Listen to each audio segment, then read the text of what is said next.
Buenas tardes, bienvenidos a todos a un nuevo webinar de FitFlow Fire School. Mi nombre es Stephanie Álvarez, coordinadora de marketing en FitFlow. Como saben, FitFlow es una empresa multinacional líder en el suministro de soluciones de protección contra incendios, con presencia en Perú, Ecuador, Chile y Bolivia como FitFlow y en Argentina como Cañocida. El día de hoy presentaremos el tema de sistemas de extinción con CO2 según la norma NFPA 12, a cargo de Diego Caligari, representante de ANSUR. Recuerden que pueden realizar las preguntas que deseen en el chat de la derecha y les responderemos al final de este seminario. Ahora los dejo a cargo de Diego. Bien, buenas tardes a todos. Agradecer primero a FitFlow por habernos dado la oportunidad de hacer la presentación y agradecer a todos los presentes que nos acompañan en la tarde de hoy. La presentación va a constar de dos partes, una un poco general de cómo se diseña un sistema de agentes gaseosos y luego sí nos vamos a meter en cómo se diseña de acuerdo a NFPA 12, qué parámetros son los que debemos seguir. Bien. Esperen que estoy un poco complicado con la presentación.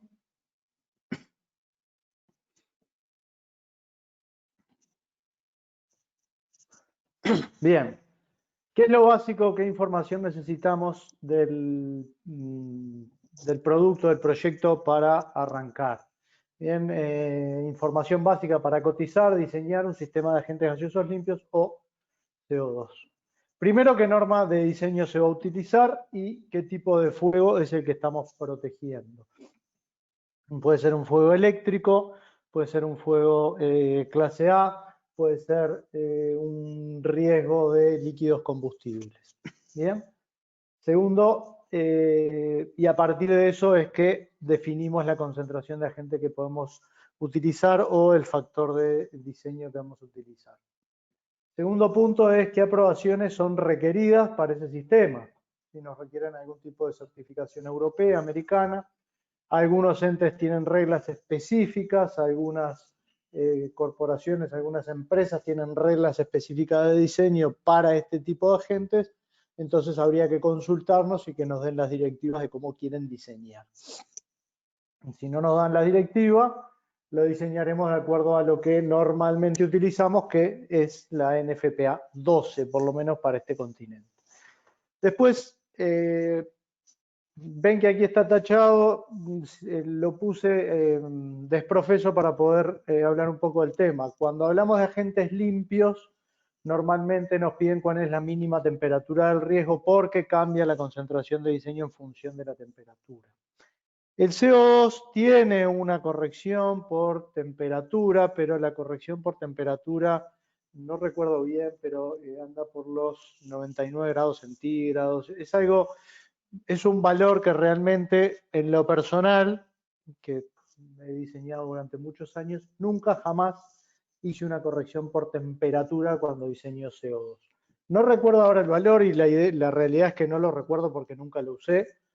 Si tuviera temperaturas extremas lo consultaría en la norma. Pero sepan que en los efectos prácticos difícilmente se utiliza la corrección por temperatura y además la corrección por temperatura es realmente marginal. Otro tema que tampoco se corrige y que es normal en los agentes gaseosos limpios es la corrección por altura sobre el nivel del mar. Si nosotros nos vamos a un agente limpio, en general para 2.600 metros de altura, que podría ser alturas normales en Chile o en Perú en la minería, las correcciones andan por el 0,7, o sea, de la cantidad de agente limpio que necesito a 2.600 metros me baja a un 70%. Si necesito 100 kilos para nivel de mar, necesitaría solamente 70 kilos a los 2.600 metros de altura. Pero esa corrección se debe a que al cambiar la altura cambia la presión atmosférica, por lo tanto el gas se expande más. En CO2, si bien la lógica o la física es la misma, o sea, deberíamos cambiar la cantidad de gas con la altura, en los hechos la norma no habla del tema y no indica que haya que hacer corrección por altura, y de hecho los programas de software tampoco traen una corrección por altura. Me podrán decir que esto es físicamente incorrecto, sí, estamos de acuerdo, pero a los efectos prácticos de aplicación de la norma y de diseño no se corrige por altura. ¿Bien? Siguiendo entonces, ¿qué más necesitamos? Bueno, las dimensiones del riesgo, incluyendo volumen, área y área del mismo, para calcular la cantidad de agente y poder determinar el trazado de las tuberías que vamos a hacer. Detalles del sistema de aire acondicionado. Esto puede afectar tanto los difusores como la detección. No es un sistema estricto el diseño del sistema de CO2, pero sí nos puede afectar dónde colocar los detectores. Y además puede implicar mayores cantidades de gas en función de cómo sea ese aire acondicionado y demás. Ahora vamos a ver en detalle. El lugar, el espacio para los cilindros, si van dentro, si van fuera del riesgo, puede también ayudar a decidir qué tipo de sistema. Fíjense que cuando utilizamos CO2, normalmente el espacio ocupado por los cilindros es importante. Tenemos que tenerlo en mente. Capaz que con un FM200, con un Novec, con un cilindro protegemos la sala, no necesitamos mucho espacio, o si es una sala grande con 2 o 3 cilindros, pero cuando hablamos de CO2, muchas veces estamos hablando de 10 cilindros, 40, 50, 60. Nosotros hemos diseñado baterías de 120 cilindros. O sea que si uno no tiene en cuenta el espacio para los cilindros, puede verse en un problema. Y de hecho nosotros hemos tenido varios problemas porque hemos hecho cotizaciones cuando arranca el proyecto y por más que hemos insistido con el cliente en el tema de la ubicación de los cilindros, cuando estamos casi al final nos dicen, esta es la sala. Y a veces nos encontramos con una sala que es más pequeña que el espacio que ocupan los cilindros. Hemos tenido que hacer inventos, hemos tenido que, estoy recordando una ocasión, nos dieron una sala que era larga y bastante angosta, por lo tanto no nos daba para armar doble fila de cilindros, terminamos poniendo una doble fila en una pared y una simple fila en el otro y un cilindro descalzado de las dos paredes. Entonces, si bien parece un tema menor, no es menor, hay que tener espacio para poner los cilindros, pero también hay que tener espacio después para entrar a mantenerlos.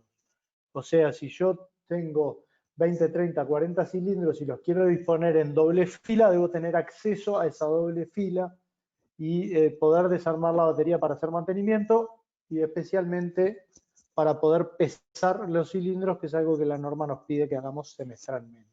¿Bien? Otros requisitos, si se va a requerir principal reserva, si vamos a utilizar una batería para proteger varios riesgos, si va a haber sistemas asociados, sistemas de detección que estemos usando, si vamos a bloquear o controlar o cualquier maniobra que vayamos a hacer hay que tenerlo en cuenta desde el momento en que tenemos que vincular nuestro sistema de disparo, nuestra batería, a otros sistemas que operen la sala. Si es necesario generar estanqueidad, cerrar puertas, bajar persianas de cierre, bloquear accesos, porque el CO2 es extremadamente tóxico y hay que tenerlo en cuenta. ¿Bien? Siempre utilizar volumen bruto, largo, ancho, alto. Si hay falso techo, sí. ¿Qué altura tiene para poder protegerlo? Si hay piso falso, sí. ¿Qué altura tiene para poder protegerlo? Se pueden proteger todos juntos, se pueden proteger como independientes. Si el techo falso tiene comunicación o si es un techo falso fijo, tal vez no necesitemos proteger sobre el techo falso porque no hay riesgo y solamente se pueden descontar estructuras que sean impermeables y por ahí dice que sean de una densidad fija. Puedo descontar una columna, una viga, algo que sea estructural. Un equipo no es recomendable descontarlo primero porque no sabemos, si yo tengo un rack, el rack adentro tiene parte de aire, o sea, voy a tener que inundarlo, no puedo descontarlo. Si yo tengo un motor, Me podrán decir, sí, el motor ocupa la mitad de la sala, sí, pero en realidad ese motor tiene partes con aire, tiene cables, o sea que el volumen real de ese motor no lo podemos saber nunca. Y la norma no permite hacer estos descuentos, lo único que permite es descontar temas o estructuras impermeables que estén dentro de la sala. ¿Bien? Lo que les decía del aire acondicionado, si son autónomos, si lo único que hago es recircular aire, tengo que apagarlos o no. Bueno, uno de los criterios que marca la norma es estudie, evalúe qué pasa si el aire acondicionado queda prendido. Si el aire acondicionado queda prendido y ayuda a dispersar el fuego, entonces es necesario que lo apague. Por ejemplo, si estamos pensando en líquidos combustibles, el aire prendido puede hacer que ese fuego se propague más fácilmente. Si estamos pensando en proteger una sala de gabinetes, sala de gabinetes eléctricos, armarios eléctricos, tal vez el aire acondicionado prendido no afecte, si es de recirculación, no afecte la propagación de incendio de los gabinetes y en realidad contribuye a mantener la temperatura de la sala y si el incendio se produce en un gabinete y lo apaga el equipo de CO2, la sala sigue funcionando. Puede que yo apague el aire acondicionado, los gabinetes tomen temperatura y los bloqueos de temperatura de los gabinetes terminen haciendo caer toda la sala. Entonces es algo que hay que evaluar y evaluar no solo en función de el incendio, sino también evaluar de si la sala esa necesita el aire acondicionado para funcionar, que muchas veces es lo que pasa en salas que están muy, digamos, apretadas. ¿Bien? ¿Qué pasa si el aire acondicionado manda aire desde el exterior? Bueno, sería deseable o es necesario considerar el volumen del aire acondicionado como dentro de mi sala y generar y tener la cantidad de gas necesaria para inundar ese aire acondicionado. En principio, salvo que tenga opción de poner damper en los límites de la sala, entonces ahí mi volumen queda definido, limitado solo a la sala y no es necesario inundar los dampers. Todas esas soluciones no son únicas, no son triviales y la norma en realidad no las aclara demasiado, da algunas pautas y como siempre digo en las presentaciones, si uno se va al arranque de la norma, a la primera parte de la norma, dice que lo que marca la norma son pautas mínimas y que queda librado al buen criterio del buen diseñador. O sea, tenemos que tomar decisiones. La norma no nos va a contestar todo. ¿Bien? El diseño, entonces, ¿qué tenemos que hacer? Bueno, evaluar el riesgo, definir los objetivos, evaluar qué opciones tenemos, sea CO2, no sea CO2, puede ser o no el mejor agente. Si es CO2, si inundo solo piso falso, si inundo piso falso y ambiente. Si hago descargas independientes, si hago descargas todas juntas, ¿de qué depende? De todos los factores que se le pueda ocurrir, si la sala está comunicada, si no está comunicada, si desde el punto de vista operativo me conviene independizar piso de ambiente y solo descargar en piso, como tener el menor impacto posible, y si no tengo más remedio descargar en sala. Puedo también utilizar válvulas direccionales para proteger el ambiente de la sala de cables. Estoy pensando en una subestación, que es muy común usarlo. Estoy pensando en direccionales para proteger la sala de cables con una direccional, la sala GIS o de interruptores eléctricos con otra direccional y la sala de tableros eléctricos con otra direccional. Eso hay que evaluarlo, a ver cuáles son las opciones, cuánto cuesta cada uno y operativamente qué implica cada una de ellas. Nos han planteado más de una vez, por ejemplo, colocar una batería de CO2 y 10 direccionales. Sí, digo, desde el punto de vista técnico, desde el punto de vista normativo, no hay ninguna limitación, pero parecería que proteger 10 riesgos con una sola batería, en caso que se descargue y luego tengo que mandar a cargar la batería y reponer el gas, etcétera, no parecería ser la mejor solución desde el punto de vista operativo y desde el punto de vista de cuidar la seguridad del riesgo. ¿Bien? Elegir la mejor opción, hacer un diseño inicial y validarlo. Sería bueno validarlo con la autoridad competente en caso de que esté involucrada, validarlo con el cliente, desde el punto de vista operativo, si la solución que le damos está funcionando bien. Y también validarlo en caso que corresponda con la compañía de seguros si es que interviene. Y si esa validación es correcta, tenemos el diseño detallado y pasamos a la instalación. Si hay objeciones a esa validación, tendremos que redefinir objetivos y cambiar el planteo que hicimos originalmente.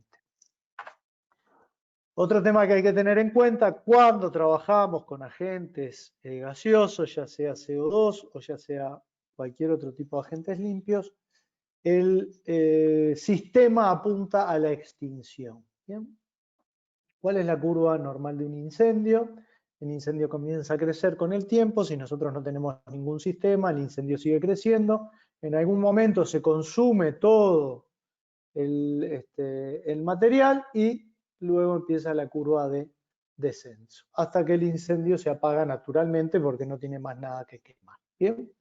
Cuando nosotros utilizamos un sistema de rociadores, normalmente estamos apuntando a controlar el incendio. ¿Qué quiere decir? El incendio crece, lo mantenemos controlado, mantenemos la tasa de crecimiento acotada, mantenemos el área de fuego acotada a un cierto punto hasta que llegan los equipos de bomberos, apagan el incendio, remueven escombros y el incendio queda liquidado. Eso es normalmente los sistemas de sprinkler. Eso no quiere decir que en la mayoría de los casos abre 1, 2 o 3 sprinklers y el incendio queda extinguido. Pero no estamos diseñando para eso. Si pasa bien, ok, genial, pero los sistemas de sprinklers se diseñan pensando que en un momento van a llegar los equipos de rescate y van a terminar de combatir el incendio. También si diseñamos rociadores, podemos utilizar rociadores ESFR, que es Early Suppression. También la supresión implica una baja en la tasa de calor y trabajan de otra manera. Pero cuando pensamos en extinción con agentes gaseosos limpios, pensamos en extinción. El incendio crece, en un momento dado la detección nos avisa, se activa la extinción, se descarga el agente y la sala permanece cerrada el tiempo suficiente para que no haya reinición. Y los equipos de combate cuando llegan, simplemente llegan a controlar qué es lo que pasó y a ver si hubiera alguna falla que hubiera dejado alguna brasa. Pero la idea o el principio de diseño es extinción. Apago el incendio, mantengo el agente para que no se den condiciones de reinición. ¿Bien? Bien, en base a la información del proyecto se tiene que determinar cuánto agente voy a utilizar, número y tamaño de los cilindros que voy a colocar, los difusores, trazado de tubería y los sistemas de venteo. Cantidad de agente depende de la clase de fuego, tipo de riesgo. Tengo que verlo en proyecto. La norma de diseño aplicada, NFPA 12 para nuestro caso, y la concentración mínima de diseño. Bien. Certificación requerida y volumen de riesgo. La concentración de diseño es igual a la concentración de extinción por un cierto factor de seguridad. Cuando veamos la norma vamos a ver que en agentes líquidos, por ejemplo, tenemos dos columnas. Una columna es la concentración de extinción, que es la de laboratorio, la teórica, y esa concentración está modificada por un factor de seguridad a la escala real. Si yo tengo en la tabla 30%, voy a tener un cierto factor y voy a llevar ese 30 a 36%, que es la de extinción para diseñar. ¿Bien? La de extinción es la de laboratorio, la concentración de diseño tiene un factor de seguridad implícito. ¿Bien? ¿Y cómo se determina esa concentración de extinción? Por pruebas de fuego. Clase A, pruebas de laboratorio, clase B, pruebas de laboratorio o Kapp-Barner. Las clase A y clase C se hacen a mayor escala. Las clase B en general no se hacen a escala, se hacen por Kapp-Barner, que es una copa de fuego, es un fuego muy pequeño. ¿Bien? Y aquí es donde empieza a estar un poco distinto esta norma o la forma de trabajar con CO2 que con agentes limpios, ¿está? La norma nos dice que tenemos dos tipos de fuego, un fuego superficial, líquidos, gases o sólidos, que no hace brasa, y un fuego profundo, que son sólidos que tienen una combustión lenta y que forman brasa. ¿Tá? Y, por ejemplo, clasifica los fuegos eléctricos como fuegos profundos.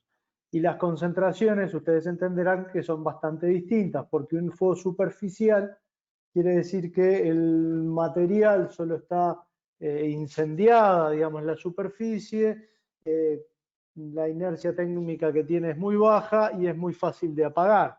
En cambio, si vamos a un fuego profundo, ya hay material, hay brasa, y entonces no solo tenemos que apagar la llama, sino que tenemos que enfriar esa brasa. ¿Bien? ¿Cómo pasar la concentración de diseño a la cantidad de gas? Usando tablas que tienen factores de inundación, que nos dicen kilos de agente por metro cúbico del riesgo. Estas tablas aplican además, en algunos casos, factores de escala y también aplican correcciones por factor de inundación superficial.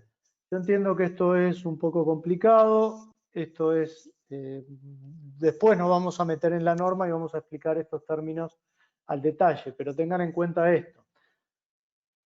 Primera cosa, la norma me dice cuántos kilos de CO2 voy a tener que poner por metro cúbico de riesgo a proteger.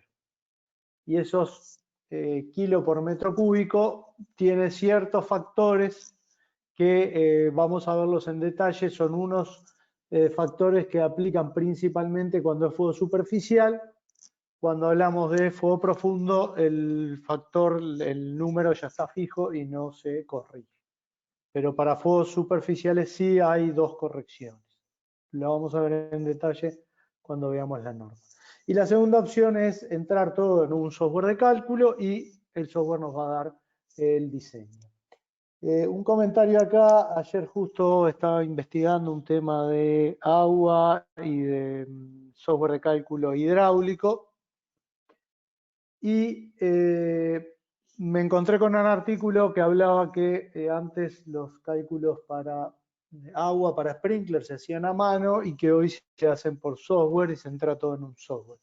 Pero que hay que tener mucho cuidado porque tenemos que saber qué datos le estamos entrando. Tenemos que conocer, tenemos que saber cómo diseñar a mano para entender que estamos entrándole los datos correctos al programa. Alguna gente de informática me dijo más de una vez, si yo al programa le entro basura, me va a devolver basura. Si yo le entro datos malos, me va a devolver una mala solución.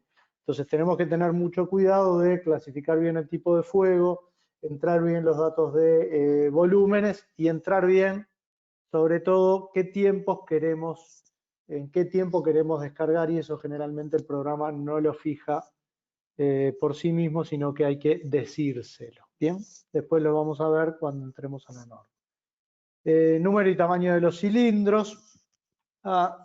Generalmente los cilindros son de 67 litros y se cargan con una densidad de 0,67 kg por litro, lo que nos da que el cilindro carga, nos vamos a la última columna, 45 kilos. O en sistema americano, 100 libras. El estándar de la industria para CO2 son 45 kilogramos de carga de CO2 o 100 libras, que es lo mismo, y sepan que el volumen del cilindro es un cilindro de 67 litros. Existen en la industria europea otras densidades de carga que nos permiten llevar esos cilindros de 67 litros a 50 kilos de carga. Eso tiene otras implicancias, hay que tener cuidado con las membranas de seguridad, no es el cilindro estándar. Yo personalmente no lo recomiendo, no es una práctica que sea buena. Alguna vez lo hicimos por necesidad de espacio, el cliente no tenía espacio y bueno, terminamos cargando a 50 kilos, nos ahorramos un par de cilindros y los pudimos poner en la sala, pero sepan que no es lo usual, primera cosa, y no es la mejor solución del mundo. Y implica cambiar partes del cilindro, especialmente lo que son las membranas de seguridad. Entonces, si yo tengo un cilindro cargado a 50 kilos, tengo que tener muchísimo cuidado al momento de hacer el mantenimiento, no errarle en el cambio de membranas, porque eso puede implicar que los cilindros se me descarguen luego de instalados en sitio. ¿Bien? Difusores y trazado de tubería. La cobertura máxima es lo que hay que tener en cuenta. Hay que tener en cuenta qué tipo de difusor vamos a usar. Dependiendo del sistema, en el caso de esta presentación solo tenemos difusores de 360, pero si nos vamos a Ansul tiene unas 8 variedades de difusores de descarga que tienen patrones cónicos, tienen patrones lineales, tienen distintas formas de patrón. Y sepan de vuelta lo mismo, el programa de cálculo no sabe qué área cubre el difusor. Nosotros podríamos decir que para un área de 500 metros cuadrados le pongo un difusor y el programa simplemente va a hacer una corrida hidráulica y me va a dar cuánto tiempo descarga ese difusor. Pero no es un dato que el programa me avise que estoy errándole. Entonces, están buenos los software, funcionan, pero hay que conocer para usarlos. Bien, tamaño de difusor hay que tenerlo en cuenta cuando estamos haciendo el primer diseño teórico para saber cuánto gas puede manejar, para saber cuántos difusores. La cantidad de difusores viene limitada por dos cosas, por el área que cubre y por cuánta cantidad máxima de gas puede manejar. ¿Ah? Y también lo otro que tenemos que tener en cuenta es la altura que puede cubrir el difusor. Normalmente los difusores cubren unos 4,50 metros de altura. Hay difusores especiales que tienen mayor altura de cobertura. Puse este en particular porque es lo más común y como llamaba la atención, cuando vayan a diseñar, fíjense qué altura cubre el difusor y si no es necesario poner, por ejemplo, doble altura de difusores para cubrir el riesgo. Cuando usamos doble altura, normalmente lo que hacemos es los difusores de techo los podemos poner al centro de la habitación y los difusores de media altura normalmente se ponen en los laterales de la pared de manera de no interrumpir la operativa de la sala que estamos protegiendo. ¿Bien? Tamaño de los difusores, normalmente entre 3 octavos, media y 3 cuartos. Ojo con los difusores de 3 octavos. Nosotros utilizamos este difusor y lo dejamos de utilizar porque tenían mucha dificultad nuestros instaladores para conseguir tubería de 3 octavos, cédula 40, caño negro, sin costura. Entonces, por decisión propia los dejamos de utilizar, nos dificultaba mucho al momento de la implantación de la solución y nos manejamos con difusores de media o 3 cuartos. Acá estoy pensando en un sistema de inundación total. Como les dije anteriormente, Ansul tiene unos 8 tipos de difusores distintos, cónicos, lineales y demás. Pueden variar muchísimo los diseños que se pueden hacer. Pero cuando hablamos de inundación total en general nos manejamos con estas medidas. ¿Bien? Otros aspectos a considerar: cuartos con formas irregulares, obstrucciones en el interior, pueden requerir más boquillas. Yo puedo pensar, bueno, una boquilla me cubre 30 metros cuadrados, tengo un cuarto de 60 metros cuadrados, lo cubro con 2 boquillas, pero ojo, puedo tener este tipo de cosas, una forma extraña, puedo tener una interrupción, una viga, una pared, puede ser también algún tipo de equipo de muchísimo volumen, entonces tengo que tener en cuenta también ver cómo distribuyo en función de la forma que tenga mi sala, cómo pongo los difusores. El tema de las obstrucciones, si tienen menos de 30, podemos pensar que el techo es plano. Si tiene más de 30, entonces eso se considera una obstrucción y deberíamos poner difusores a un lado y al otro de las obstrucciones. ¿Bien? Este es un tema que no está 100% aclarado en la norma, pero si nos vamos a la física del CO2, el CO2 dentro de la garrafa es una mezcla de líquido-gas en equilibrio. Por tanto, cuando nosotros abrimos la válvula, va a circular por la tubería una mezcla de líquido-gas. ¿Bien? Si nosotros tenemos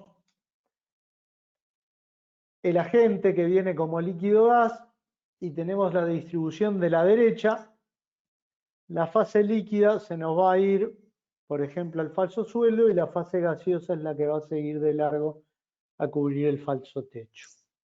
Lo mismo pasa cuando tenemos una T, la parte líquida se nos va a ir hacia abajo y la parte gaseosa va a ser la que va a continuar. Para poder tener una distribución correcta, debemos tener distribuciones en plano horizontal, de manera que llegue el flujo como está en la izquierda, que llegue el flujo como líquido gas, se divida como líquido gas y después vaya a la parte superior y a la parte inferior. Entonces este es un tema que generalmente no se le presta mucha atención, está más claro y más conversado para lo que son los agentes limpios, pero si tenemos en cuenta cómo es, en qué manera trabaja o cómo descarga el CO2, es un tema que deberíamos tener en cuenta al momento de diseñar la tubería.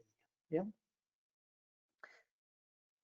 Bien, ¿con qué presiones trabaja el CO2? 60 bar en la tubería de distribución. La presión máxima de trabajo en tubería es de 138, porque cuando la norma nos define las presiones de trabajo, es a la máxima que está certificado el sistema, que normalmente es 55 grados centígrados, y por lo tanto a 55 grados la presión dentro de la tubería va a ser mayor. Entonces, si el sistema lo tengo certificado a 55, estoy pensando que eventualmente la garrafa puede estar a esa temperatura y el CO2 descargar en tuberías a esa temperatura y vamos a llegar a estas presiones de trabajo. Por lo tanto, en función de eso se aconseja utilizar tuberías según ASTM, ANSI B3610, XS o equivalente con Schedule 40 hasta 3/4 y si es más de 3/4, Schedule 80. Bien, y hasta 2 pulgadas se aconseja arrojar tubería con accesorios forjados a 3.000 libras, ANSI B16 y a partir de 2,5 se aconseja soldar con accesorios ANSI. Todo esto es lo que dice la norma, pero también tengan en cuenta que la norma, en algún punto donde habla de tubería, dice que se puede utilizar cualquier otro tipo de tubería siempre y cuando esté aprobada para las presiones que estamos trabajando, 138 bar, se instalen de acuerdo a los lineamientos del fabricante y están aprobadas para las presiones. O sea, si yo quisiera utilizar otro tipo de tubería, tengo la libertad de hacerlo siempre y cuando me asegure que va a trabajar a esas presiones. ¿tá? Y acá, creo que en alguna otra lo he comentado, nos pasó con un sistema de agentes inertes. El cliente que quería usar acople ranurado y tubería ranurada nos preguntó y nosotros la respuesta fue, nosotros no trabajamos ranurado, pero si tu proveedor de ranurado te asegura que te va a soportar estas presiones, le indicamos cuáles eran para el sistema de inertes, no tenemos ningún inconveniente ni ninguna objeción que hacer. El hecho fue que el sistema se instaló de inertes, se instaló con tubería ranurada, acoples ranurados, fitting ranurado, el sistema descargó, no hubo ningún inconveniente, ninguna pieza se movió del lugar, no se desplazó, no pasó nada, el sistema funcionó perfectamente. O sea, esto es lo que recomienda, pero no queda cerrado a esas condiciones. Lo único que sí hay que tener en cuenta, primero, que sea incombustible y segundo, que soporte el esfuerzo mecánico, sobre todo por las presiones. Y después lo que hay que ver, el tema de soportería, soportería techo, soportería para falsos pisos, soportes a pared. Y una recomendación que hay en los manuales, una tabla con unas mínimas en función de los diámetros de la tubería, las distancias máximas entre soportes. Esto es algo, simplifica bastante la instalación. Bien. Y esto es un poquito más en detalle, es que carga de diseño, qué esfuerzos requeridos se le está pidiendo a los distintos tamaños de tubería. ¿Bien? Y por último, lo que tenemos que evaluar es si necesitamos sistema de venteo. La norma da parámetros para calcular la sobrepresión en función de, creo que son 3 tipos de edificio, liviano, pesado y muy fuerte, algo de ese estilo, pero nos da los parámetros de cómo calcularlo. La realidad es que yo lo he hecho un par de veces y no da grandes superficies de venteo. Normalmente con las ventilaciones, estamos pensando que generalmente este tipo de sistemas se utiliza para subestaciones, las puertas de las subestaciones muchas veces tienen algún tipo de ventilación de rejilla, o por ejemplo la que nos tocó proteger era un portón de 8 metros de alto y cada hoja tenía 4 metros de alto. Las luces que generaba el portón propias ya nos alcanzaban para el venteo y la cantidad de gas que estamos descargando y cómo estaba configurada la sala tampoco nos generaba problemas de estanqueidad. ¿Bien? El proyecto debe tener en cuenta que la descarga de un agente extintor gaseoso en un recinto cerrado cambia la presión dentro de este recinto, lo que podría afectar la integridad estructural del mismo. El riesgo protegido requería medidas de alivio de sobrepresión. Hay que evaluarlo, la norma nos da pautas para calcularlo, hay que ir a la norma. Bien. Los siguientes parámetros también son necesarios para el cálculo de la sobrepresión. El agente extintor que vamos a usar, el volumen del recinto, el tiempo que vamos a descargar, las concentraciones de agente y la humedad relativa. Otro tema que también es importante cuando usamos CO2, muchas veces con riesgo eléctrico, los tiempos de descarga andan entre 3 y 7 minutos, por lo tanto la sobrepresión es bastante lenta y es bastante más fácil de evacuar si lo comparamos con un agente de inerte. ¿Bien?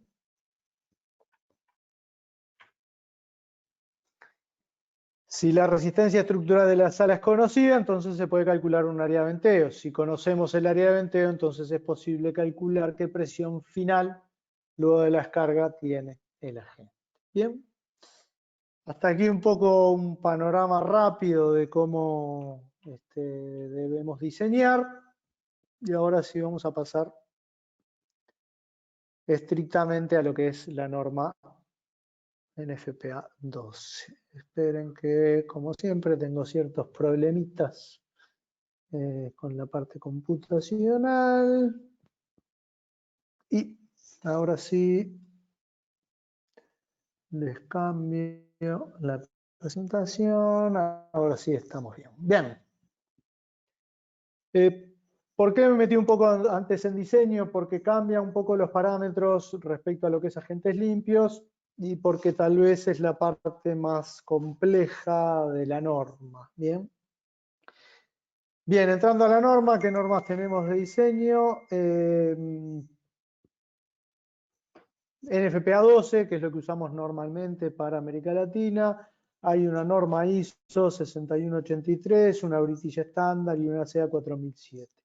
Debo confesar que a diferencia de agentes limpios, donde nos hemos movido con las dos normas, tanto con la europea como la americana, y no tienen mayores diferencias, en el tema de CO2 normalmente me he manejado con la 12 y he revisado alguna otra norma y por ejemplo la CA 4007 es bastante complicada, pone muchos más factores de seguridad, agrega, cambia los tiempos en función.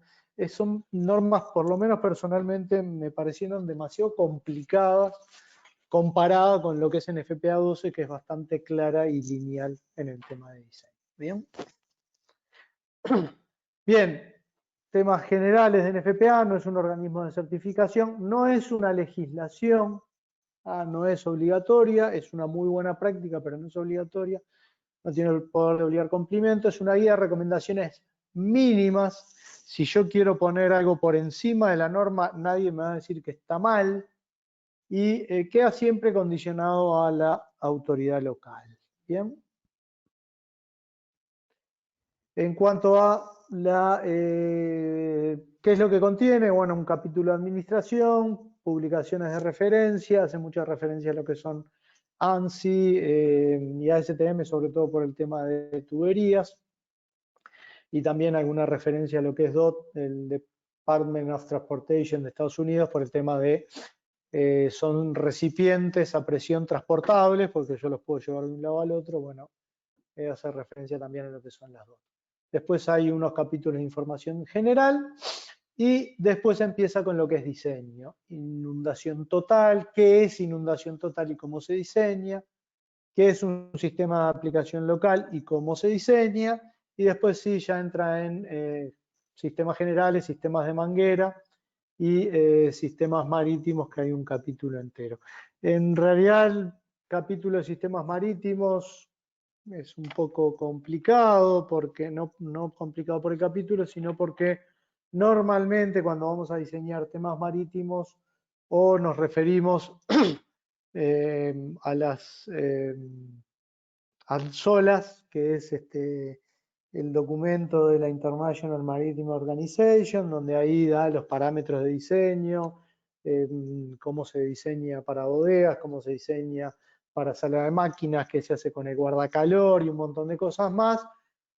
Cuando vamos a Estados Unidos hay alguna reglamentación del USG, del Departamento de Guardacosta de Estados Unidos, tampoco nos aplica la 12. Cuando vamos, los barcos generalmente tienen un asegurador y ese asegurador marca pautas, entonces pocas veces nos referimos o usamos los sistemas marítimos de la 12. ¿Bien?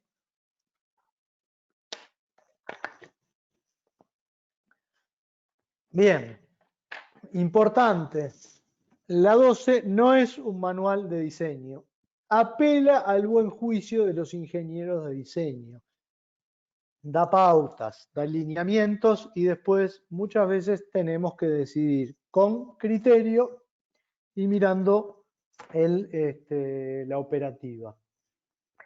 Y una puntualización que me olvidé de hacer al principio de la presentación, esto es un sobrevuelo por encima de la norma para que puedan entrarle o leerla más fácilmente, pero hay que leer la norma.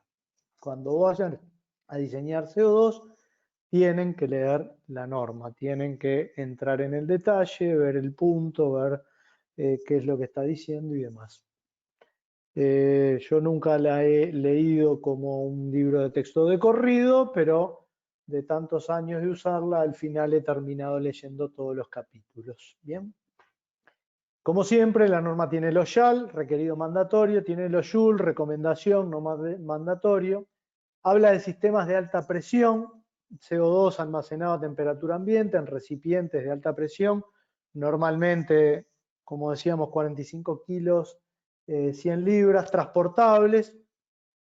Y también habla de sistemas de baja, aquellos sistemas que el CO2 está almacenado a temperatura controlada de 0 grados centígrados, que tienen un equipo de refrigeración, un serpentín que lo refrigera, un motor y ciertos controles para que el sistema funcione. Yo acá, realmente para América Latina, no es un sistema que me simpatice demasiado, porque implica tener un mantenimiento permanente y tener el equipo muy controlado. Y nuestra idiosincrasia a veces va un poco en contra de todos los cuidados y mantenimientos que requieren este tipo de sistemas. Bien, después habla de aprobado, aceptable por la autoridad competente, y habla de la HJ, autoridad competente. Organización u oficina o individuo responsable por hacer cumplir los requerimientos de un código, aprobar equipos, materiales, instalaciones o procedimientos. Ante la falta de autoridad competente en el país, muchas veces tenemos que recurrir al asegurador de la compañía, que a veces tiene reglamentos más más estrictos que las reglamentaciones locales, y hay otro tema que normalmente hay que tener en cuenta. En la mayoría de los casos, las reglamentaciones locales no hablan de este tipo de sistemas de protección. Hablan de rociadores, mangueras, compartimentación, sistemas de detección, me debo estar olvidando de alguno, pero protección de cocinas, pero normalmente no piden sistemas de extinción automática con agentes gaseosos para los riesgos. ¿Por qué se utilizan? Porque ahí nos metemos del lado del propietario o del lado de la aseguradora, y es el propietario que quiere evitar daños en sus equipos y poder seguir operando, o la aseguradora que se lo exige. Difícilmente encontremos este tipo de sistemas requeridos por la autoridad local. Normalmente apuntan a mejorar, evitar y minimizar los daños de un incendio en instalaciones que están muy comprometidas y que tienen un alto valor, ya sea por el valor instalado o por el lucro cesante. Bien, por lo tanto, difícilmente podamos tener, o de la contraparte tengamos a la autoridad competente, porque no es un equipo que se exija por ley. Otro tema importante, habla de equipo listado y material listado, material o servicio incluido en una lista publicada por una organización aceptada por la autoridad competente, responsable por la evaluación de productos o servicios, que realice inspecciones periódicas a materiales e instalaciones cuyo listado garantiza que el material o servicio es adecuado para el uso específico. Y acá la norma no habla que los equipos tengan que ser UL o FM o UL y FM, sino que dice que el equipo tiene que estar listado. Y dentro de las opciones del listado del equipo tenemos que irnos a una tercera parte, y que esa tercera parte avale el producto. Y ahí nos encontramos con LPCB de Inglaterra, CMPP de Francia, UL de Estados Unidos, BDS de Alemania o FM. Sepan que no hay mayores diferencias entre las exigencias de estos laboratorios, y tengan en cuenta que la NFPA admite cualquiera de ellas. Lo que sí tiene que estar claro es que el equipo tiene que estar aprobado para el uso en que se va a aplicar. No me sirve tener un equipo certificado por UL para uso en embarcaciones hasta 5 metros de eslora, si lo que voy a proteger es una subestación de 5.000 metros cuadrados.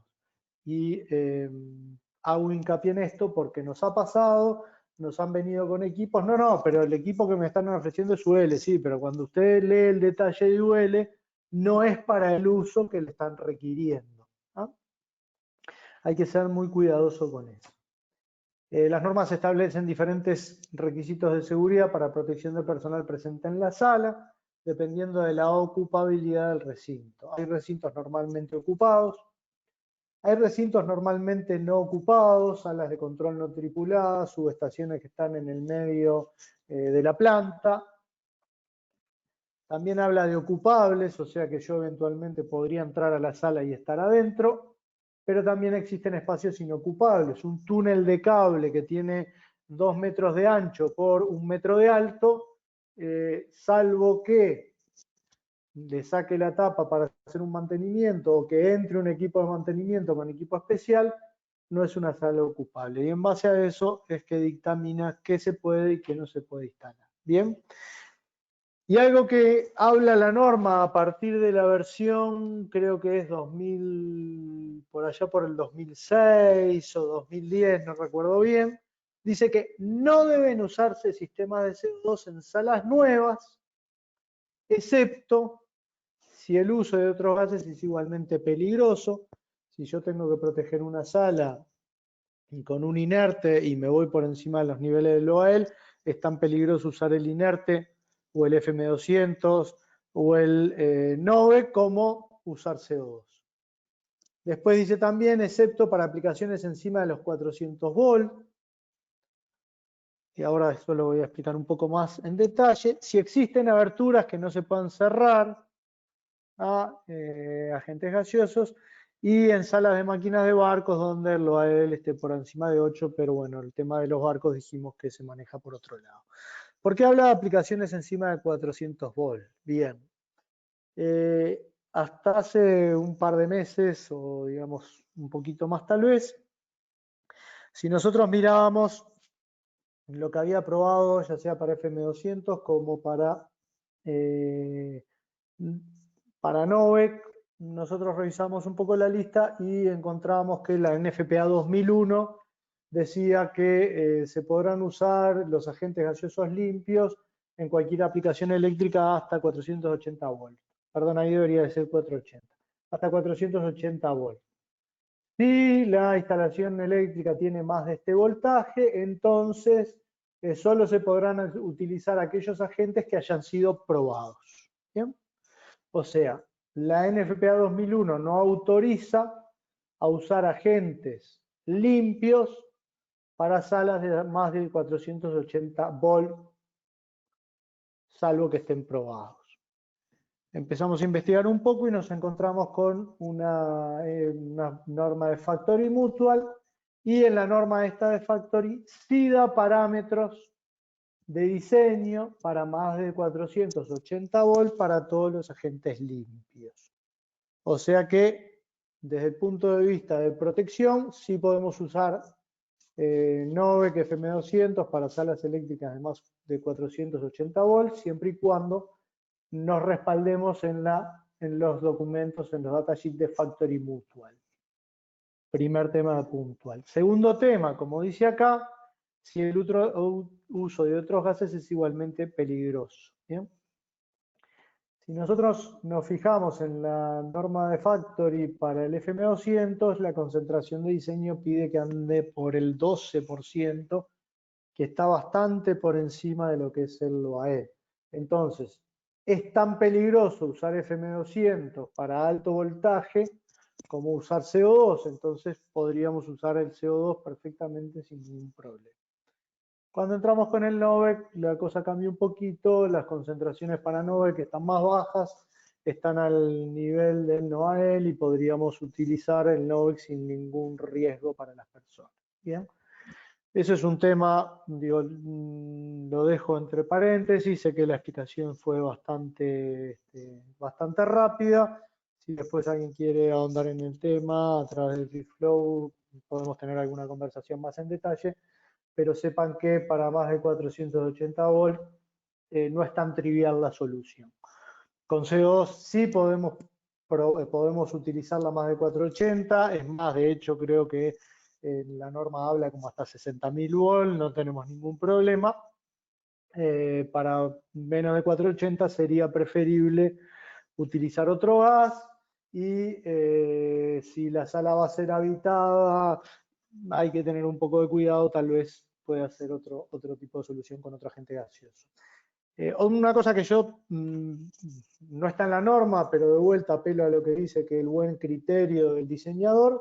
Si nosotros tenemos un transformador de 60.000 volts, entrar en esa sala no es que abro la puerta y entro a una sala que hay un transformador de 60.000 volts tengo que tener ciertas precauciones y ciertos cuidados para que no me pegue un arco eléctrico. Entonces, dentro de esas precauciones será el desconectar el sistema de CO2. O sea, cuando hablamos de alto voltaje, cuando hablamos de otros riesgos implicados, poner CO2 no parecería ser tan complejo siempre y cuando la gente esté habituada. Si nosotros pensamos poner un CO2 para una sala de cómputo donde el personal no convive con el riesgo, yo entiendo que no es una buena solución. ¿Bien? Perdón esta digresión, tal vez varíe un poco, pero bueno, hay mucha información que discutir. En salas normalmente ocupadas, ¿qué pasa? Bien, en salas existentes, si la sala existe, si son las nuevas, me dice que no lo use. Si la sala existe, bueno, deberé poner una válvula de bloqueo, deberé poner una alarma neumática de predescarga. No es la alarma que trae el panel de detección, sino que es una alarma que utiliza el CO2 y hace funcionar una sirena hidráulica, neumática a partir del CO2 que saco de la botella. Entonces, todo un mecanismo, es algo mecánico que impide que la gente descargue inmediatamente. Y también tengo que poner un retardo neumático, o sea, agrega muchos bloqueos para descargar el agente. También tengo que entrenar al personal, lo que yo les decía, si nosotros pensamos CO2 en una industria, bueno, sí, el personal convive con otros riesgos y tiene que tener ciertas precauciones. Pensarlo para un data center no parecería ser algo muy lógico. Y después hay que tener mucho cuidado y tener mucho en cuenta la cartelería, y si entran en la norma, la cartelería es bastante específica y da muchos ejemplos de qué tipo de carteles se pueden instalar. ¿Bien? ¿Por qué insistimos en el tema de la toxicidad? Vean esta tabla. Si nosotros utilizamos CO2 con una concentración de un 2%, puede estar en exposición con el CO2 durante varias horas, y al final de varias horas me va a dar un dolor de cabeza, voy a tener un poco de disnea, de actividad física voy a estar molesto. Si me voy al 3%, apenas subí un poquito, en una hora, sentado en una silla, si hay un 3% de CO2 en el ambiente, ya me voy a sentir molesto. Voy a tener una agitación solo de estar sentado. Si ya subo el 4 o 5%, en un par de minutos me aumenta la presión arterial, tengo una disnea incómoda, ya respiro mal, solo en unos minutos. Y me salteo la tabla hasta el final. Si me voy al 30% de concentración de CO2, en un minuto sobreviene la muerte. O sea, no puedo estar expuesto un minuto porque no sobrevivo. Y si nosotros tenemos en cuenta que los sistemas de diseño de CO2 utilizan una concentración mínima de 34%, cualquier sistema de CO2 que esté usando representa un peligro extremo. Por eso hay que tener muchísimo cuidado de la convivencia de un sistema de CO2 con el personal. Bloqueo, retardo neumático, válvulas, alarma neumática, entrenamiento del personal, cartelería. Bien. Para salas eléctricas, la norma también, salgo del tema de toxicidad, entramos en lo que es salas eléctricas, establece las distancias en función de los voltajes de los equipos y presenta unas tablas que se van como hasta 60.000 volts o más, no me acuerdo si va a 150. Y como siempre dice que se deben usar solo equipos que estén aprobados y listados. Bien. Acá tenemos la tabla que les decía, fíjense que se va a, 765 kilovolts. Y me marca las distancias que tengo que tener entre los equipos y las tuberías y los equipos eléctricos para evitar los arcos. ¿Bien? ¿Qué dice también? Bueno, que la activación del sistema, la actuación y la detección y actuación debe ser automática, actuación manual solo si la autoridad competente la autoriza. No limita el tipo de detección, puede ser de humo, de cable, de calor, por llama, y solicita que haya un presostato de descarga en la línea para saber que el sistema se actúa. Bien. Pide una alarma de predescarga que sea distinta a la alarma general, que sea visible en el área de descarga. Cuando tenemos una inundación total, las salas normalmente ocupadas u ocupables para aplicación local, si la concentración del recinto va a subir por hasta 7,5% hasta 7,5% y debe permitirse o debe preverse una evacuación de sala en 5 minutos. Bien. En el tema de tubería, lo que hablábamos recién en la presentación anterior, Schedule 40 hasta 3/4, Schedule 80 de 1 pulgada hasta 4 pulgadas. Los límites de los cálculos hidráulicos andan en 4 pulgadas. Normalmente, por lo menos los cálculos que yo he manejado, no permiten utilizar tubería de más de 4 pulgadas. Y lo que les comentaba también, si nosotros miramos el cilindro adentro, lo que nos vamos a encontrar es con CO2 en fase líquida y CO2 en fase vapor en un equilibrio constante a 60 bar de presión. Bien, los tamaños de los cilindros, 100 libras, 45 es el estándar, existen cilindros más pequeños, no son normalmente los que se utilizan y, aunque parezca una cosa absurda, normalmente son más caros que los cilindros de 100 libras porque está muy limitada el uso de los mismos y la producción, por lo tanto termina siendo más caro por un factor de escala. Densidad de carga 0,67, cilindro de 67 litros a 0,67 kilos por litro, carga normalmente 45 kilos. 0,75 es un factor que está autorizado por norma, que nos permitiría que los cilindros estándar los llevemos a 50 kilos, o creo que es algo así como 110 libras, pero que no es común, no es normal y yo no lo recomiendo porque hay un par de cambios que hacer en los temas de membranas de seguridad. Bien. El agente se encuentra en equilibrio líquido-gas, tiene presión de impulsión propia, marca una diferencia con los agentes sintéticos FM200, NOVEC, tiene presión propia, el propio CO2 es el que impulsa, es el que hace de pistón de empuje y saca el líquido por el tubo sifón. Y la presión no es una señal de la carga del agente.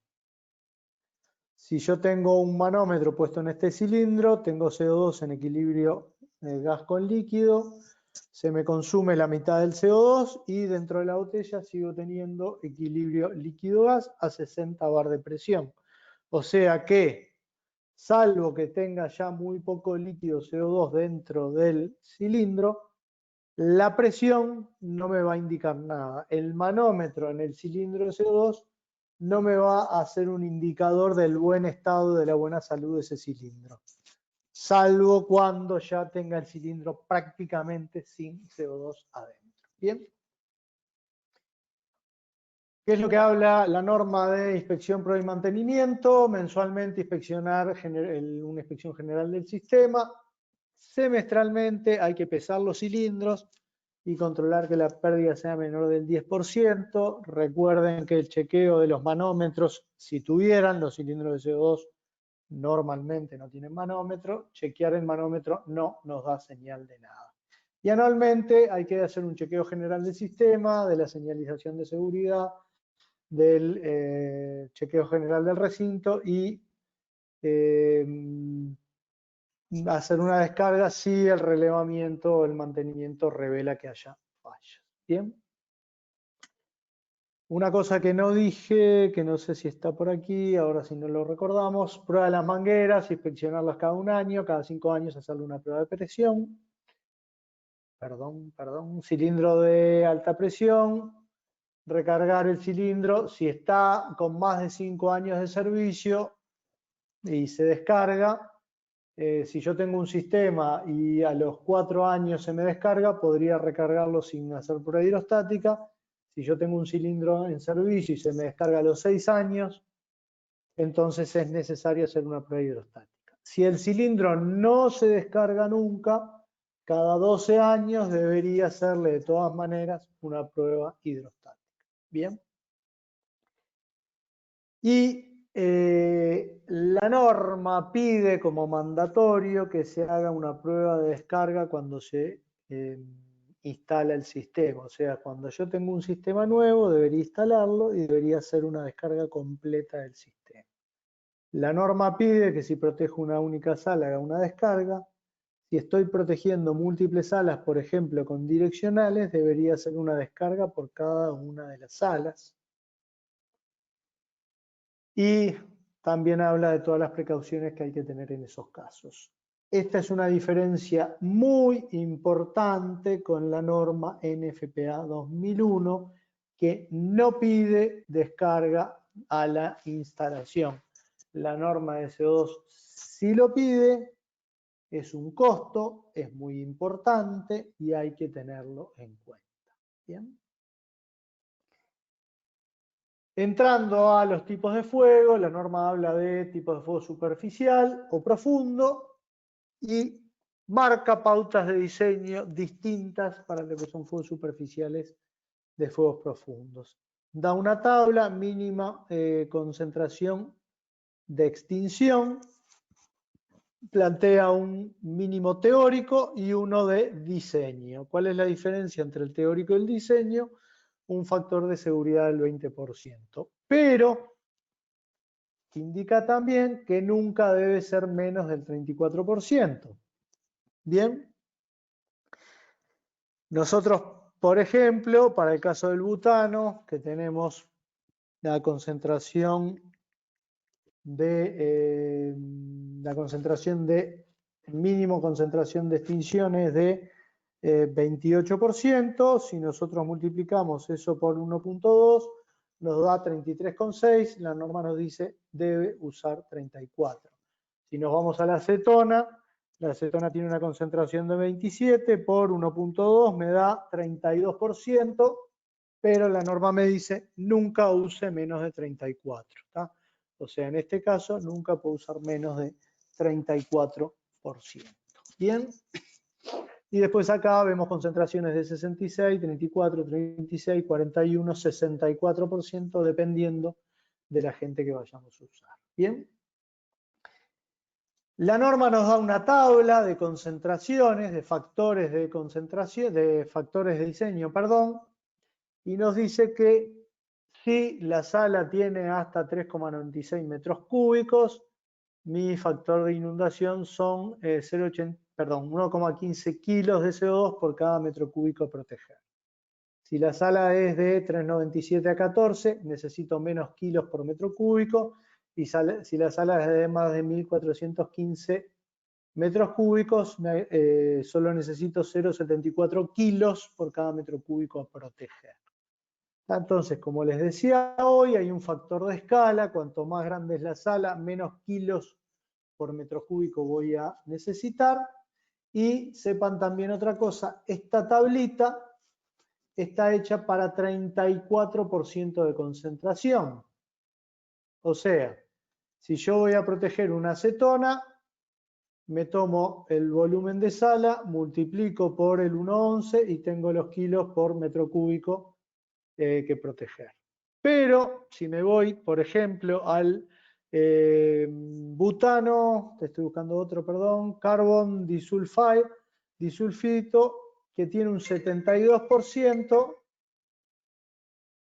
yo me voy acá, veo el volumen que tengo que proteger, pienso en este 1,11 y después me tengo que meter en esta gráfica y decir, para un 72%, tengo que aumentar el valor a 3 veces lo que me esté dando. Por ejemplo, si mi sala es de más de 1.415 y voy a proteger carbon disulfide, voy a utilizar un factor de 0,74 por 3, porque esta tabla es para 34 y debo corregir para mi 72. O sea que mi factor de inundación va a ser de algo así como 3 por 7, 21, 3 por 4, 12, 2,2 kilos de CO2 por cada metro cúbico que tenga que proteger, cuando mi sala es de más de 1.415 metros cúbicos y mi sustancia a proteger es el carbon disulfide, que necesita un 72 de concentración. Bien, entonces cuando usamos fuego superficial tenemos que usar esta tabla, tenemos que usar esta gráfica y tenemos que usar esta tabla también. No es tan trivial como cuando diseñamos con agentes limpios. Bien, lo que les decía hoy, las correcciones por temperatura, si la temperatura del riesgo es de más de 93 grados centígrados, si está por abajo de 0, me agrega un 1% adicional. Normalmente, yo personalmente nunca usé estas correcciones, nunca me tocó trabajar por menos de 0 y tampoco más de 93, lo único en lo que uno puede pensar más de 93 grados que esté protegiendo un horno, por ejemplo. Bien. El tiempo de descarga para fuegos superficiales es de 1 minuto. Son fuegos que se propagan rápidamente, prenden muy rápido, pero que también puedo apagarlos muy rápidamente. ¿Bien? ¿Qué pasa con los fuegos profundos? Acá cambia la cosa, las correcciones por temperatura son los mismos, pero me dice primero que las concentraciones son más altas, fíjense que nos vamos a 50, 65 y 75. Y acá un tema importante. Tenemos fuego eléctrico hasta 57 metros cúbicos. Debo usar un factor de inundación de 1,60 kilos por metro cúbico a proteger. Pero si mi riego tiene más de 57 metros cúbicos, mi factor de inundación baja, es de 1,33. Y otro tema importante, nunca debo usar menos de 91 kilos para proteger un riesgo de más de 57 metros cúbicos. Eso les cuento, viene al caso que cuando nosotros estamos un poquito pasados, 58, 59 por ahí, nos da que necesitamos 45 kilos y en realidad la norma te dice que al menos necesitas 2 cilindros. ¿Bien? Perdón, 3 cilindros, 90, 91 kilos. Perdón, 2 cilindros, porque pide 200 libras, serían 2 cilindros. Hay unos temas de redondeo por ahí. Por ejemplo, otro caso, si me voy a proteger un almacenamiento de papel o los cover trains son trinchera de cables, la concentración sube al 65% y mi factor de inundación va a andar por los 2 kilos por metro cúbico de volumen a proteger. Y si nos vamos, el full storage es almacenamiento de pieles. Antiguamente se almacenaban las pieles cuando se usaban pieles naturales, pero también sirve para los colectores de polvo. La concentración de diseño anda en 75 y el factor de inundación anda en los 200.66 kilos por metro cúbico a proteger. Fíjense que es más lineal, simplemente tomo volumen, multiplico por factor, el único tema que hay que tener en cuenta es en riesgo eléctrico, si es más o menos de 57, pero es factor por volumen. Si nos vamos voy para atrás, a los riesgos, los fuegos superficiales, es bastante más complejo, hay que ver el volumen, hay que ver la concentración, hay que multiplicar por el factor de corrección, por volumen, etcétera, etcétera. Y cambian muchísimo los tiempos de descarga. En fuego profundo el tiempo de descarga es de 7 minutos, siempre y cuando en los primeros 3 minutos alcance la concentración mínima de 30%.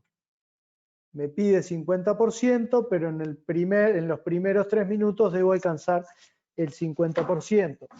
Por ejemplo, si yo tuviera que descargar 100 kilos, y eso equivale, perdón, vamos a hacer una cuenta fácil, 50 kilos en 7 minutos, para alcanzar el 30% necesitaría descargar 30 kilos y esos 30 kilos debería estar descargándolos en menos de 3 minutos. ¿Bien? Los 50 kilos es mi 50% de concentración solicitada, mis 30 kilos es el 30% que me pide ante los 3 minutos.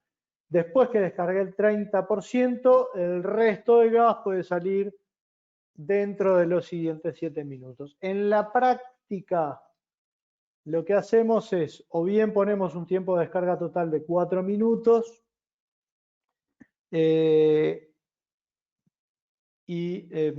vamos con ese tiempo de descarga, o ponemos un tiempo de 7 minutos y los programas nos dan un flujo dinámico de kilos por tiempo, dan unas tablas de flujo dinámico y lo que tenemos que ahí es controlar que lleguemos al 30% antes de los 3 minutos. Vuelta, hay programas de cálculo, hay que saber usarlos, el programa no controla que los 3 minutos me alcance el 30%, eso lo tengo que entrar manual, o sea, si yo no sé, no conozco la norma, no conozco el funcionamiento del sistema, no conozco cómo diseñar y no sé manejar el programa, no voy a llegar a un resultado válido. ¿Bien? Mantenimiento de la concentración, debo mantener esa concentración por 20 minutos. Después hay otro tema también que habla en la norma, perdón, se me fue, habla de máquinas rotativas, fuego profundo, esto está en los anexos. Si yo tengo máquinas rotativas, las máquinas rotativas de generación eléctrica no es que uno las apague y las frene, tienen una cierta inercia que van a seguir girando. Como van a seguir girando, normalmente sigue entrando aire y normalmente debo mantener esa concentración. Entonces, para ese tipo de sistema se habla de lo que es una descarga inicial y una descarga extendida. Y la descarga extendida, yo diseñé mi descarga inicial en función del volumen y mi descarga extendida se fija en función del tiempo, 5, 10, 15, 20, 30 minutos, lo que tarde en parar la máquina, y en función de los kilos iniciales. Si inicialmente mi sistema me dio 480 kilos y la máquina tarda en parar 20 minutos, tendré que poner 390 kilos de descarga extendida. O sea, voy a tener que tener dos baterías, una descarga inicial con 408, redondearé a los kilos que corresponda, y una batería de descarga extendida que será de 390 kilos. Bien. Y la norma dice que nunca debe ser de menos de 20 minutos, salvo que el fabricante me indique otro tiempo y me ponga de acuerdo con él y con la autoridad competente que se puede utilizar menos tiempo. Si voy por norma, 20 minutos o más si el fabricante de la máquina me dice que la máquina para en 40 minutos o en 60 o lo que corresponda. Bien. En aberturas, veíamos hoy, de función de la altura, otro parámetro que es diferente con los sistemas de agentes limpios es que permite hacer un cálculo de pérdida por abertura. Si yo inundo mi recinto y mi recinto tiene aberturas que no las puedo cerrar, puedo tener en cuenta cuánto gas pierdo por esas aberturas y poner cantidad de gas adicional. La NFPA 2001 dice que se puede hacer, pero nunca dice cómo. Esta norma, además de permitirlo, indica el método de cálculo. Y el método de cálculo toma en cuenta la altura al piso de la abertura, el área de la abertura y la mitad del área. ¿Por qué? Porque está pensando que, primero, cuanto más alto esté la abertura del piso, menos CO2 vamos a perder. De hecho, en una parte dice que si el recinto si llegáramos al extremo, no lo permite, pero si llegáramos al extremo que el recinto no tiene techo, por el techo no hay pérdida. Si yo tengo una abertura en el techo, yo por el techo no pierdo CO2, porque el CO2 va a caer y lo que voy a perder por el techo va a ser aire. ¿Bien?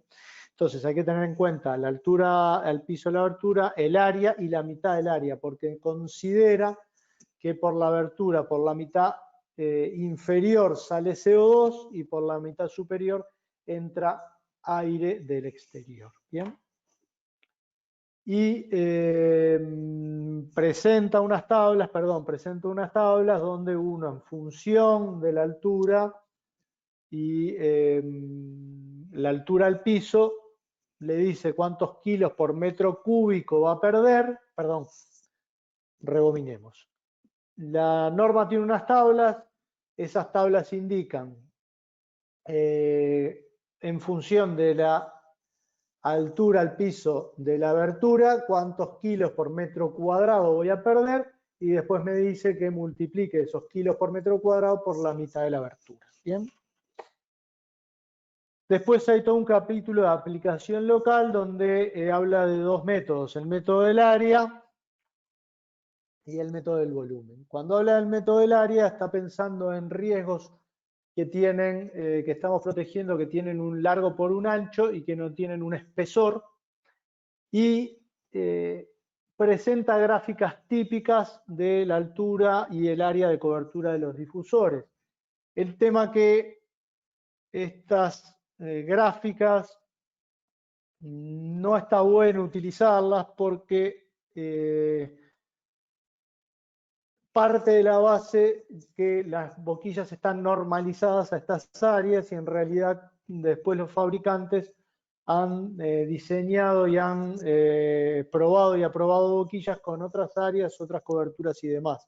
Entonces, si lo que necesito proteger es un riesgo que tiene largo y ancho, o tiene ancho y alto, pero no tiene una tercera dimensión, estoy pensando en un fuego, una batea de combustible, por ejemplo, puedo protegerla con aplicación local, método del área, y ahí la recomendación es, vayan al fabricante, vean las boquillas que tiene el fabricante, vean qué aprobaciones tiene, para qué largo, para qué ancho, para qué altura de la boquilla al riesgo, y diseñen en función de un fabricante particular.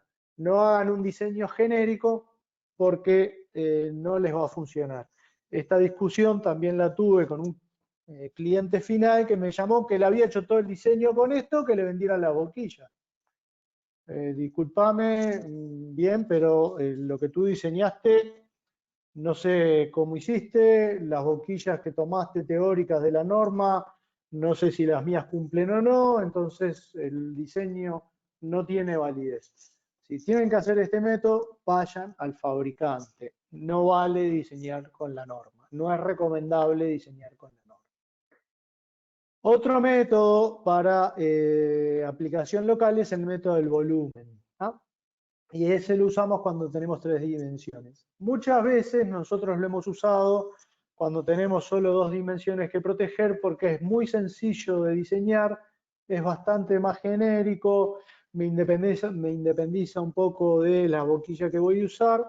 ¿Y cómo funciona el método? Bueno, define un volumen imaginario que le agrega 0,6 metros por lado de lo que voy a proteger, al menos tengo que tener 1 metro de lado, define una tasa de descarga de 16 kilos por metro cúbico, permite reducir 4 kilos metro cúbico si existen paredes, y define un factor mínimo de 4 kilos por metro cúbico, menos de eso no se puede usar, un tiempo de descarga de 30 segundos, y le sumo un 40% a la cantidad que sale de esa ecuación. Fui rápido, ahora voy a explicarlo en detalle. Si yo tengo que proteger un motor de combustión interna que está en medio de una sala, ese motor mide en dimensiones brutas 1 metro por 1 metro por 1 metro, yo lo que tengo que hacer es definirme un volumen imaginario. Como el motor está apoyado en piso, de piso no le agrego nada. Como por arriba del motor no tengo nada, le agrego 0,6 metros.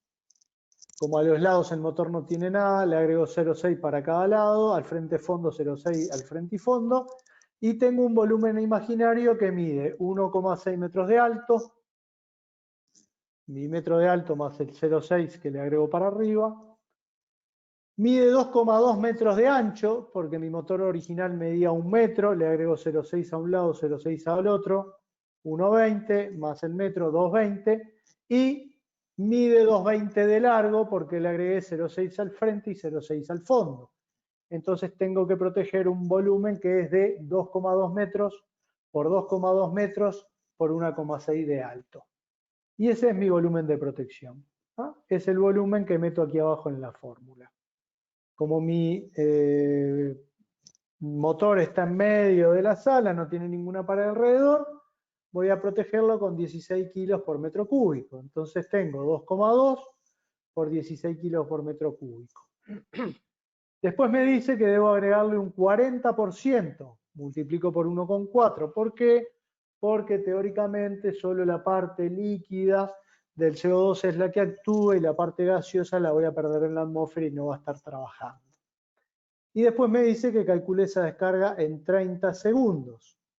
Como los 16 kilos, ¿dónde están que se me perdieron? 16 kilos por metro cúbico es por minuto y yo voy a descargar en 30 segundos, por eso divido entre 2. Y en definitiva, la fórmula me queda el volumen imaginario por 16 kilómetros cúbicos dividido 2 por 1,4. Y ahí obtengo la cantidad de kilos de gas que voy a utilizar. Y sepan que generalmente son bastantes kilos los que utilizo. Ahora bien, si ese motor lo tengo apoyado en una pared, ya no voy a agregarle 0,6 metros a cada lado, sino que del lado de la pared no le agrego los 0,6 y del otro lado le agrego los 0,6. Y ya voy a tener 2,2 metros de largo por 1,6 de alto por 1,6 de ancho, porque tengo una pared. Y mi factor de inundación ya no va a ser 16, porque me permite reducir 4 kilos. Entonces ya puedo ponerle 12 kilos por metro cúbico y el factor de 1,4 y el 2 de división me siguen actuando.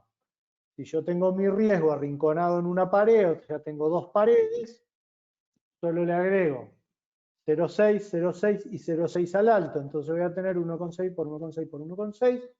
Y mi factor de vuelta no va a ser 16, sino que va a ser 16 menos 4 menos 4, 8 por 1,4 dividido 2. Entonces, en función de las paredes, en función de la ubicación, en función, si mi distancia a la pared es menor de 0,6, en lugar de agregarle 0,6 por lado, le agrego del riesgo a la pared. Y así genero, la idea o el concepto es generar un volumen imaginario y descargar a ese volumen.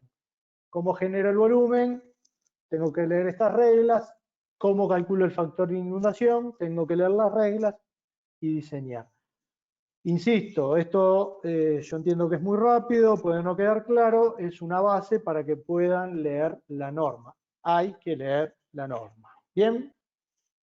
Y después hay un método que está basado en esto y que es el método del perímetro encerrado. Y que me hace calcular si yo tengo 3 paredes o tengo 4 paredes y esa pared tiene una abertura, puedo calcular cuánto perímetro queda encerrado y descontar porcentualmente. Y fíjense que acá, si mi perímetro encerrado es de 0, si no tengo pared por ningún lado, mi factor de inundación es de 16. Y puedo irlo reduciendo hasta un mínimo de 4 en función de si la pared me protege todo el riesgo, si solo me protege medio riesgo, si tengo 3 paredes y un pedazo más, hay que meterse en la norma y leer. ¿Bien? Bien. Eso es como método de diseño, cálculos de aplicación local y demás.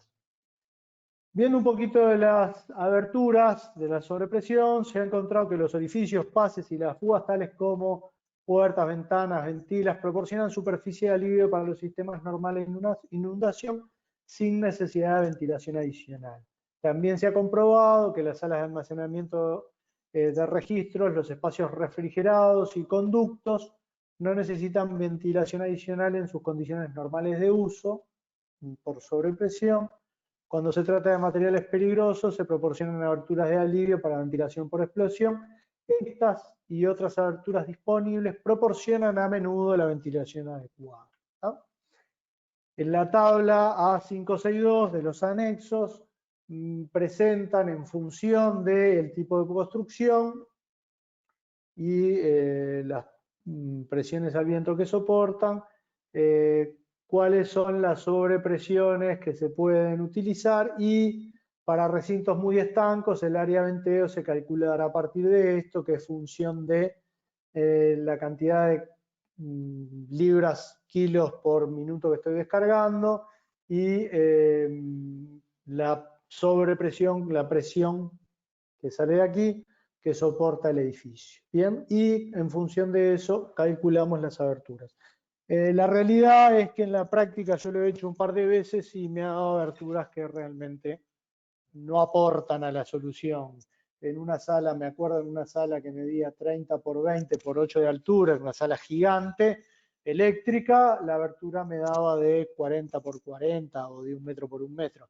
Si uno miraba los portones y demás, las aberturas que había eran, como dice por aquí, las fugas, tales como puertas, ventanas y ventilas, proporcionan suficiente alivio para los sistemas normales. Si además en eléctrica consideramos que estamos descargando en 7 minutos, los kilos por minuto que estamos descargando bajan bastante. Bien, 1 hora y media aproximadamente para repasar una norma que tiene algo así como 70, 80 páginas con los anexos. Creo que es una buena base para empezar a leer la norma. Hasta aquí lo que es presentación. Las preguntas las dejamos para el final y Stephanie, cuando tengas, me mandas las preguntas que haya y vamos viendo en función de lo que llegue. ¿Ok? Perfecto, Diego, muchas gracias. Tenemos algunas preguntas, te las voy a comentar a continuación. Primero, de parte del señor José, consulta lo siguiente. ¿Cuánto tiempo debe mantenerse la concentración de diseño de CO2 de acuerdo al tipo de fuego? Espera que se me cortó, empieza de vuelta. Se me cortó ¿Sí? el principio, arranca de nuevo que se me fue. Dale. Me pregunta lo siguiente. Sí. ¿Cuánto tiempo debe mantenerse la concentración de diseño de CO2 de acuerdo al tipo de fuego? 20 minutos es lo que marca la norma. La Bien. concentración una vez que descargue. Sí. También nos consultan si puedes dar ejemplos de fuegos superficiales de sólidos. Juegos superficiales de sólidos.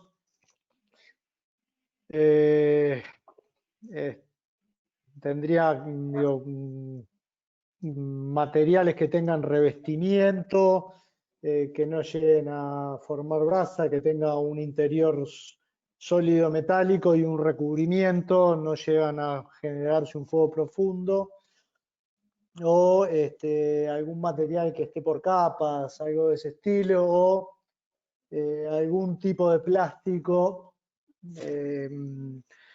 no sé cómo le llaman, espumas de poliuretano, algo de ese estilo, donde no, el material es liviano, tiene aire, packaging de plástico, ese tipo de superficies que no llega a ser un sólido como como la madera o un pallet de plástico, por ejemplo, sí se puede generar brasa. Una pallet de madera o un sólido de madera sí genera brasa. Algo más superficial, una tela, un material que tenga un recubrimiento, un packaging que está envolviendo algo metálico, eso pueden ser ejemplos de sólidos con fuego de superficie. Bien. Bien, perfecto. Otra consulta. ¿A qué presión deben probarse las tuberías de descarga en sistemas de CO2 industriales y no marítimos? La norma en realidad no pide prueba de presión, lo que pide es una prueba de estanqueidad y no recuerdo, pero las presiones, lo que quiere probar la norma cuando se hacen pruebas de tubería es que no haya fugas en las soldaduras, en los acoples, en los niveles. Y en general las presiones son bajas, yo no lo recuerdo, pero andan en 4 bar, 10 bar. No es una prueba de resistencia de la tubería. Bien. Gracias, Diego. Otra consulta más de parte del señor Patricio. Consulta lo siguiente. ¿La Sí. sala a proteger deberá tener un sistema de enclavamiento del sistema de aire acondicionado? En caso de activación del sistema de modo que no se escape el CO2, Eso depende si el aire acondicionado es de recirculación, si no es de recirculación, si puedo poner dampers de corte, si puedo llegar a inundar el aire acondicionado, como veríamos en una de las primeras imágenes, considerar el volumen del aire acondicionado como parte de la sala. Puedo llegar, como la norma me permite o me da pautas de cálculo de descargas extendidas, podría llegar a reponer el CO2 en función de los cambios de aire que tenga de aire acondicionado, pero eso depende de la estrategia que haga de proteger. Hay condiciones en que no puedo apagar el aire acondicionado porque comprometo el funcionamiento de los equipos. Entonces, no hay una solución única, depende. ¿Puedo poner enclavamiento? ¿Puedo no poner enclavamiento? Lo único que tengo que tener es mis alternativas. Protejo solo la sala y pongo damper. El aire acondicionado es de recirculación. Protejo la sala y no apago el aire. El aire acondicionado está fuera de la sala. Defino la cantidad de gas para que inunda también el aire acondicionado. El aire toma aire externo, no se puede apagar. Repongo CO2 en la cantidad suficiente para que no baje la concentración. Bien. Bien, más preguntas. gracias, Diego. Otra consulta también de parte del señor José Luis. Consulta lo Sí. siguiente. ¿Los accesorios para la tubería qué clase debe ser? Lo decía por ahí en la presentación, creo que es clase 3000. Eso vayan a la norma, están las tablas con el tipo de tubería y están las tablas con el tipo de fitting. El problema que a veces tenemos en América Latina es que por lo menos a nosotros nos ha pasado, no recuerdo bien, creo que para agentes limpios se permitía clase 300 y en América Latina encontrábamos o clase 200 o clase 3000. Entonces muchas veces moríamos en clase 3000 que estaba sobredimensionado, pero la calidad inferior a eso no teníamos acceso. Mírenlo en la norma, están las tablas con los tipos de tubería y los tipos de fitting permitidos. Sí. Gracias, Diego. Otra consulta más nos llega. Dice lo siguiente: ¿cuál debe ser la separación de las boquillas en un sistema de extinción de CO2 para inundación total? Y para aplicación local en ambos casos, método por área y métodos por volumen. Bien. La separación de las boquillas depende del fabricante y dentro del fabricante la boquilla que esté listada. Por ejemplo, si vamos a CO2 de LPG, que es una de las marcas que tiene Johnson Control, solo tiene boquillas de descarga estándar, creo que manejan 5x6, es el área máxima que cubren. Si nos vamos a Ansul, como les decía, hay 8 tipos de boquilla. Cada boquilla tiene un patrón de descarga y el área que cubre es función de la altura que se instale. Entonces ahí muchas veces hay que empezar el problema por el final, definir la boquilla que voy a usar y en función de eso definir cuántas boquillas voy a tener. Pero no es como en agentes limpios que la boquilla cubre 9x9 o 10x10. Hay distintos modelos de boquilla y hay que ir al fabricante para ver la cobertura de cada una de ellas. Lo mismo pasa para aplicación local. Hay boquillas que cubren un cono, hay boquillas que cubren un patrón más rectangular, entonces hay que buscar qué es lo que quiero cubrir, qué boquilla puedo tener y cuántas boquillas poner. No es una respuesta única. ¿Bien? Bien, muchas gracias, Diego. Bueno, hasta ahí llegaron las consultas, ya no tengo más preguntas, así que podríamos pasar ya a despedirnos. Perfecto. Agradecerles entonces nuevamente a FitFlow por la oportunidad, agradecerle a la gente que estuvo presente en el webinar y invitarlos, si tienen consultas, proyectos puntuales, lo vean a través de FitFlow. El sistema de CO2 depende muchas veces del fabricante y los diseños dependen de los equipos de fabricante, así que si tienen que desarrollar proyectos, los invitamos a consultarlo, a verlos con el equipo de FitFlow, el equipo técnico, y eventualmente, si el proyecto lo amerita y las necesidades lo amerita, podemos intervenirnos, yo puedo intervenir directamente en ver qué soluciones podemos ver para los proyectos. De mi parte, entonces, muchas gracias y nada más por hoy. Muchas gracias a ti, Diego, por la excelente presentación y también a los participantes por su asistencia. Recuerden todos que si tuvieran alguna consulta adicional o requerimiento que podamos atender para sus proyectos, recuerden que en FitFlow contamos con experiencia y stock permanente para acompañar a todos nuestros clientes. Para contactarnos pueden escribirnos a info@fitflow.com.p. También les comento que este webinar es grabado y será subido a nuestro canal educativo FitFlow Fire School. Para acceder pueden ingresar a nuestra página web www.fitflow.com.pe. Por último, cada semana traeremos un nuevo webinar, siempre en el mismo horario. Para inscribirse al siguiente, pueden seguirnos en nuestras redes sociales como Facebook, Instagram y LinkedIn, ubicándonos como FitFlow. También les comento que Diego Caligari nos va a acompañar en un siguiente webinar este 29 de octubre con el tema de sistemas de extinción por agentes limpios. Esperamos también poder contar con sus presentes. Bueno, mi nombre es Stephanie y el día de hoy hemos presentado Sistema de Extinción con CO2 según la norma NFPA 12 a cargo de Diego Caligari. Muchas gracias a todos y que tengan un buen día. Muchísimas gracias. Buenas tardes.